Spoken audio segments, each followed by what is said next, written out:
With the holidays in full swing, it seems like as good of a time as any to talk about the mysteries surrounding Santa's backyard, the North Pole.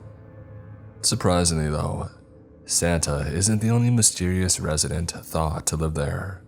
Wild theories, economic gain, and innate human curiosity have driven polar expeditions for hundreds of years. Despite this, the poles themselves remained some of the last frontiers of earthly exploration. There's no need to wonder why, considering Arctic seas can still pose a formidable challenge. The task was absolutely monumental over 100 years ago. Couple that with the brutal conditions you would face even if you made it ashore, and you can see why it took the first human until 1909 to discover the North Pole. Even the first discovery was contentious, with an undisputed account of a land trek to the pole not coming until 1968. That being the case, the history of the North Pole is coated in thick mystery and heavy guesswork as to what lies there. One of the first theories came from a 14th century Franciscan friar from Oxford, England.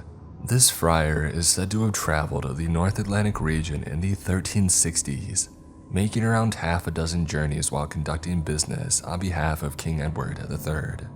He logged his travels in a compendium known as Inventio Fortunata, which he presented to the king upon his expedition's completion.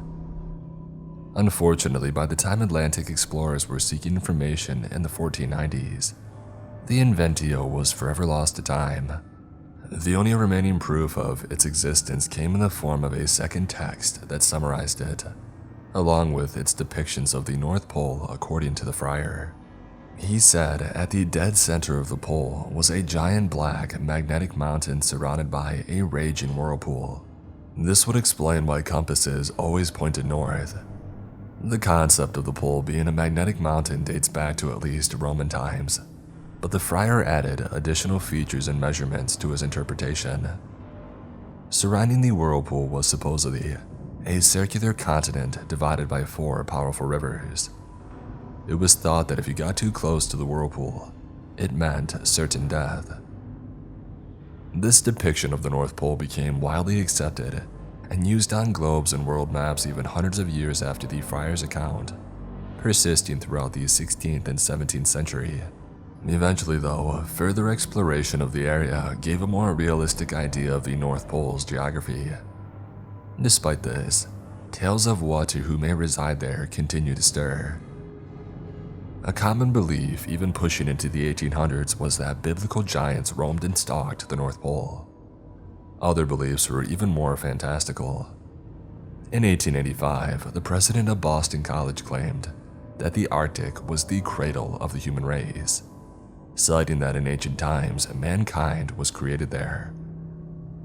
Alongside expeditions that took straight shots at reaching the North Pole, there was another very compelling reason that sailors wandered into Arctic waters: the Northwest Passage, a polar sea route that links the Atlantic Ocean to the Pacific.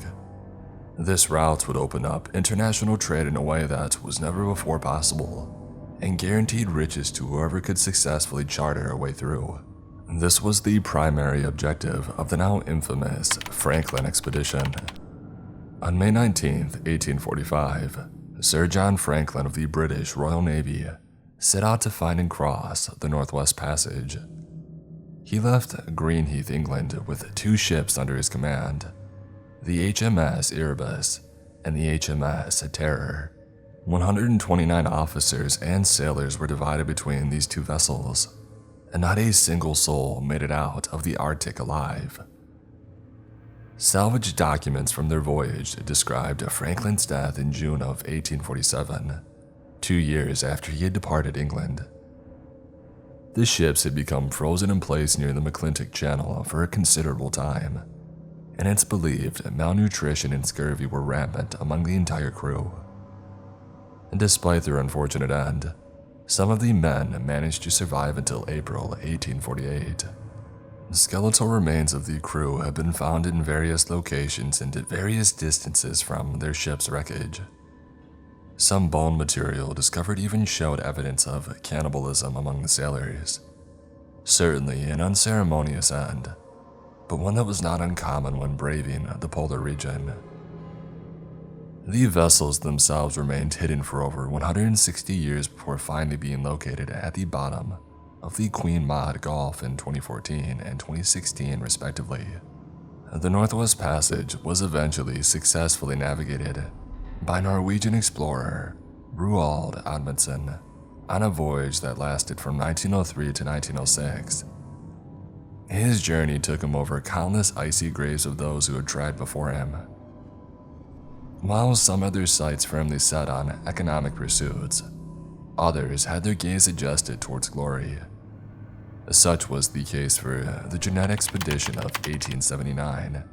The USS Jeannette was set to make the boldest attempt history had ever seen to become the first crew to reach the North Pole. The expedition was bankrolled by newspaper tycoon Jordan Bennett Jr. and overseen by the US Navy. The ship was captained by Lieutenant George Washington DeLong, who on all accounts was a man worthy of hyperbolic praise. The ship herself was top of the line and would be outfitted with the latest and greatest in Victorian high technology, from Thomas Edison's high-voltage arc lamps to Alexander Graham Bell's fresh from the lab telephones. It wasn't going to be an easy journey, and by 1879, the perils of polar navigation were well known. However, with the culmination of efforts that went into creating the Jeannette expedition, this was the best shot by far.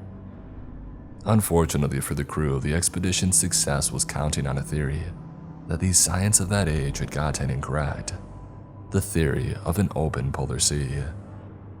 A widely accepted belief that the dome of the world was covered in a shallow, warm, ice-free sea whose waters could be smoothly sailed. With this theory in mind, it was believed they would simply need to break through a girdle of pack ice surrounding the open polar sea in order to gain access to the upper latitudes. The route they were taking was a newer, more unknown but more promising one, via the North Pacific. Supposedly, the warmer waters would create a thermometric gateway to reach the top of the world. Even with all the experience and top-of-the-line equipment at their disposal, this geographical fantasy would be their downfall. The expedition launched from San Francisco on July 8, 1879, with her 33-man crew. By September, the Jeannette was caught in a block of drifting sea ice. The vessel and crew remained stuck in drifting for an astonishing 21 straight months until June 12, 1881, when the ship eventually was crushed to the point of sinking. Stranded nearly 500 miles or 800 kilometers north of the Siberian mainland, the crew began their impossible trek to civilization on foot over half-frozen seas. Amazingly, some survivors did manage to make it to the Russian settlement of North Balan, but ultimately the crew suffered 20 casualties, including its captain, George Washington DeLong. Despite the horrifying reality of polar navigation, this wouldn't be the last time a millionaire attempted to bankroll such an impossible feat. In 1901, American millionaire William Ziegler sponsored another mission to the North Pole. Headed by Evelyn Baldwin, the 42-man crew set sail for the northernmost point of the globe.